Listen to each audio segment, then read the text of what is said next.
Back in the classic era, it might have seemed tough to imagine some of our favorite metal albums selling over 1 million copies. But I've got 17 albums in my vinyl collection that reach platinum status, some of which many times over. So we're going to talk about those. We're also going to talk about album certification in general. And I'm also going to mention a few metal bands that have never had a platinum album ever.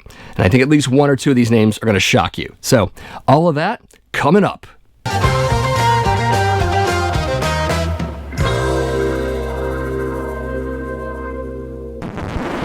So before we get to the albums, I just want to talk about what album certification is and how it's changed a little bit over the decades. In the United States, album certification is handled by the RIAA, or the Recording Industry Association of America, which is a trade organization that has represented the recording industry in America since 1952, with the certifications beginning in 1958. Initially, the certifications were gold for 500,000 sales and platinum for 1 million, though now we also have diamond at 10 million copies. The criteria for the certification is based on net shipments after returns, which covers all physical media. There were abuses in the certifications, including the count of shipped records to stores before returns. In 1979, that practice was eliminated by waiting on certification for a given time. Currently, that stands at 30 days after release. In 2016, the old criteria had been updated to include downloads and streams. So yes, I'll be sticking with US certification only just to keep things simple.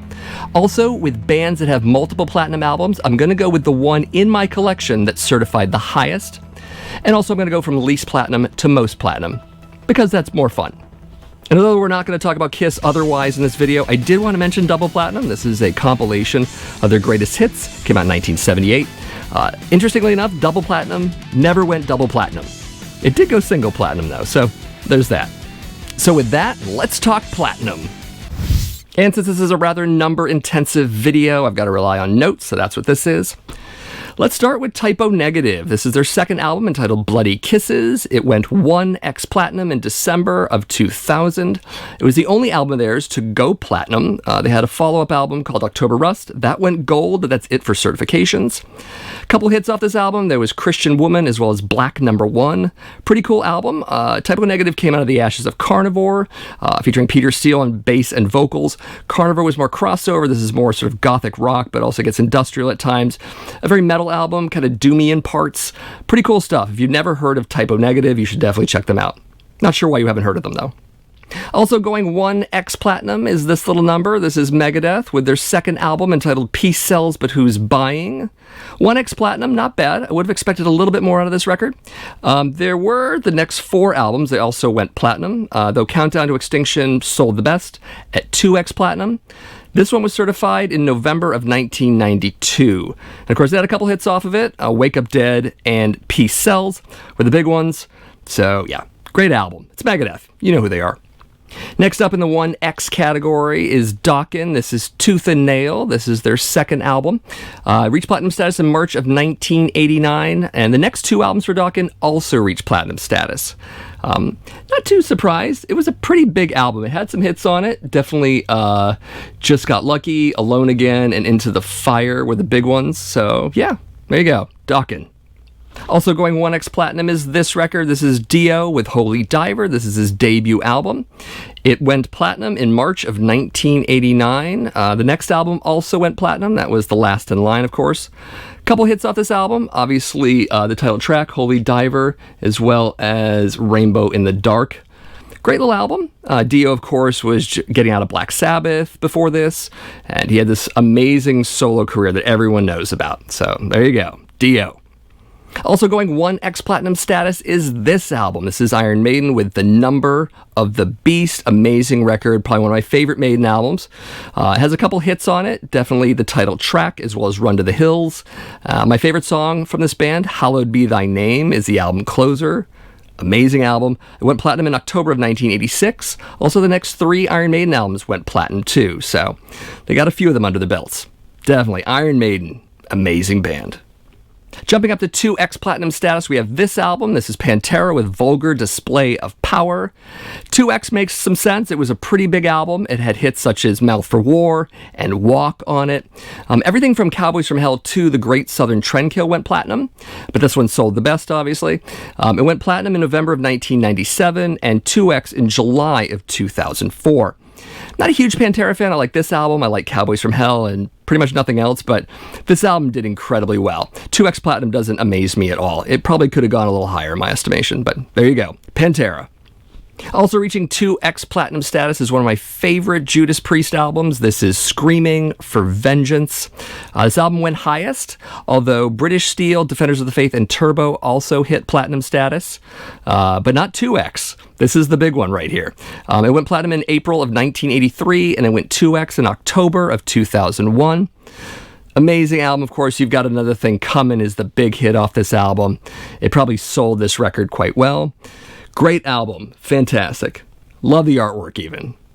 Jumping up to 3X Platinum status, we have the one and only platinum selling album for Twisted Sister. This is Stay Hungry. Amazing album in its own right. It took me a while to get into it. I came in on You Can't Stop Rock and Roll, so this was a little more mainstream, a little more commercial, but again, 3X Platinum. That explains some things. The hits, of course, I Wanna Rock, We're Not Gonna Take It, and The Price. The platinum status on this one for October 1984, and it went 3X in November of 1995. Classic album. Also hitting 3X Platinum status is this album for Rat. This is Out of the Cellar. Monster album for this band. It went platinum in August of 1984 and went 3X Platinum in September of 1991. Incidentally, all of the 80s Rat albums went platinum, but obviously this one sold the best. Probably with some of the hits as a reason. Back for More, Round and Round, and Wanted Man are on here, though every song on this album is pretty amazing. I don't know if there's a weak song on this album. So there you go. Rat. Also hitting 3X Platinum status is this album for the Scorpions. This is Love at First Sting. Went platinum in April of 1984 and 3X in August of 1995. 4 big hits off this album. Obviously Rock You Like a Hurricane's on here, but also I'm Leaving You, Big City Nights, and Still Loving You. Everything from Animal Magnetism to Crazy World went platinum, but this one sold the best, obviously. Yeah, Scorpions. Amazing album. Probably one of my very favorites from them. Jumping up to 4X Platinum is probably my very favorite Motley Crue album, of course. I'm talking about Shout at the Devil. Had a couple hits off it, of course. Looks That Kill is on this album. Also, Too Young to Fall in Love. Both had music videos, pretty cool music videos. It went platinum in February of 1984 and 4X in May of 1997. All the 80s albums for Motley Crue went platinum, the highest of which was Dr. Feelgood at 6X Platinum, but I don't have that on vinyl. Be that as it may, Shout at the Devil, amazing album. If you're starting with Motley Crue, I highly suggest you start with this album. Also at 4X Platinum status is this classic album for Black Sabbath. This is Paranoid. It went platinum in October of 1986. That took quite a while. And 4X in January of 1995. Still a classic, though. Interesting it took that long. Everything up to and including Sabbath, Bloody Sabbath went platinum.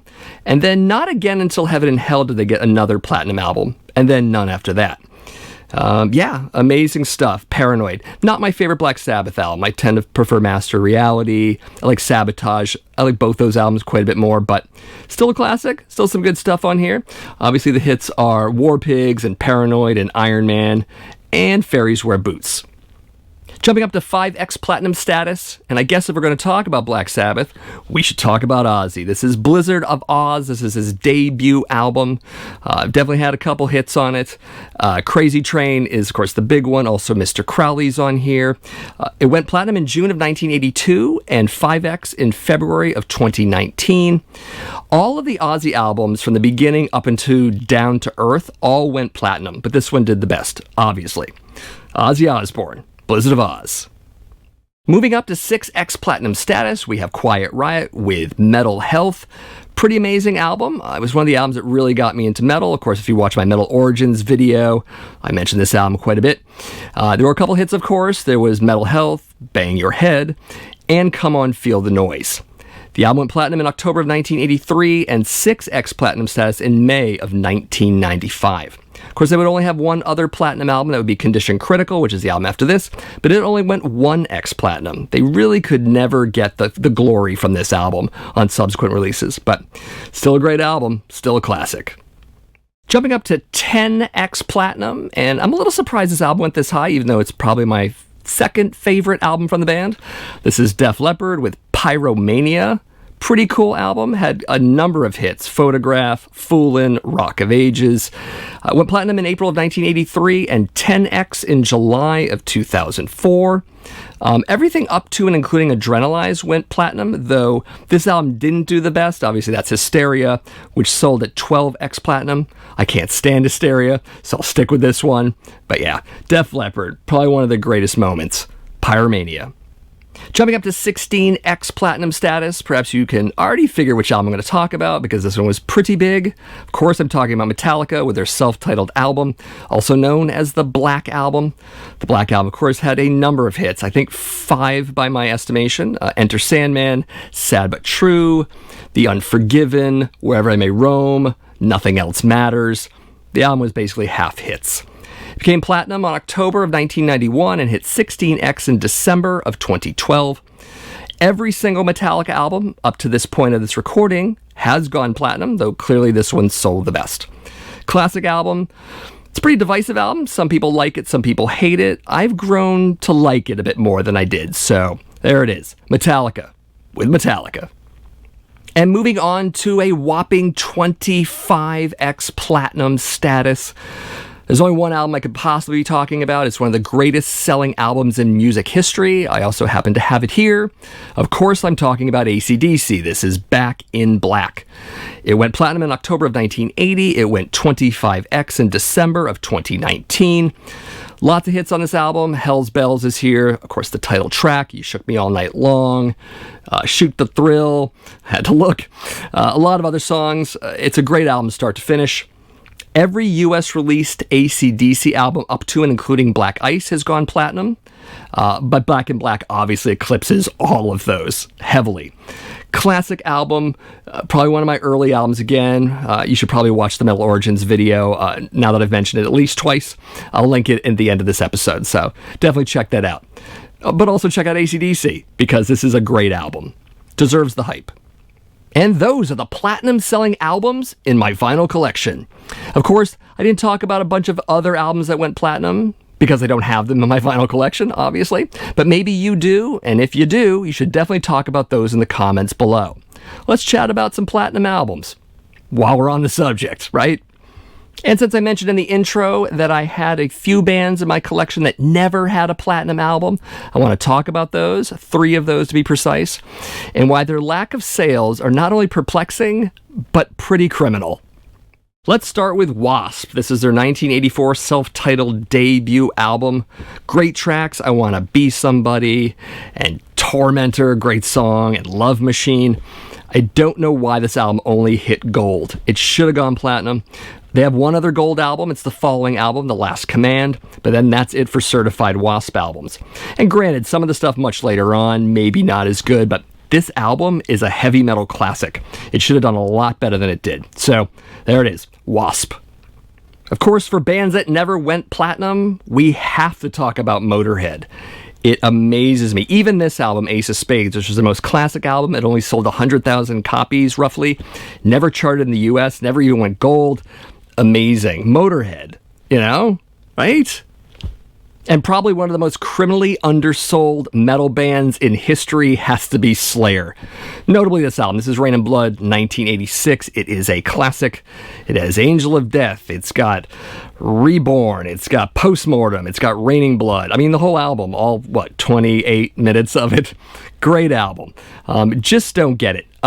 This went gold, and the next 3 albums went gold as well, but no platinum. And that's amazing to me. I don't understand it whatsoever. So, Slayer, go figure. Again, I'd love to hear from all of you in the comments about anything I've talked about in this video, or anything you thought about as you watched the video. And of course, keep it productive.